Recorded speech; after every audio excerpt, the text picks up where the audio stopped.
శ్రీరాముని రహస్య మంత్రం, కోరిన వరాలు ఇచ్చే మంత్రం.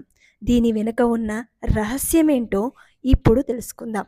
శ్రీరాముణ్ణి ఏ విధంగా పిలిచేవారో తెలుసా? దశరథుడైతే రామా అని పిలిచేవాడు, కౌసల్య రామభద్ర అని పిలిచేది, కైకేయి రామచంద్ర అని పిలిచేది, వశిష్ఠుడు వేదసే అని పిలిచేవాడు, ఋషులు రఘునాథ అని పిలిచేవారు, ఇక సీతమ్మేమో నాదా అని పిలిచేది, అయోధ్యవాసులందరూ సీతాపతి అని పిలిచేవారు. అలా వచ్చిందే ఈ శ్లోకం.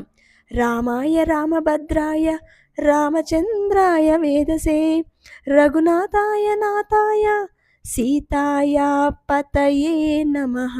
ఈ మంత్రానికి ఎంత పవర్ఫుల్ అంటే, మీ మనసులో ఎలాంటి కల్మషము లేకుండా మనస్ఫూర్తిగా నిండు మనసుతో రామచంద్ర ప్రభు అని పిలవండి.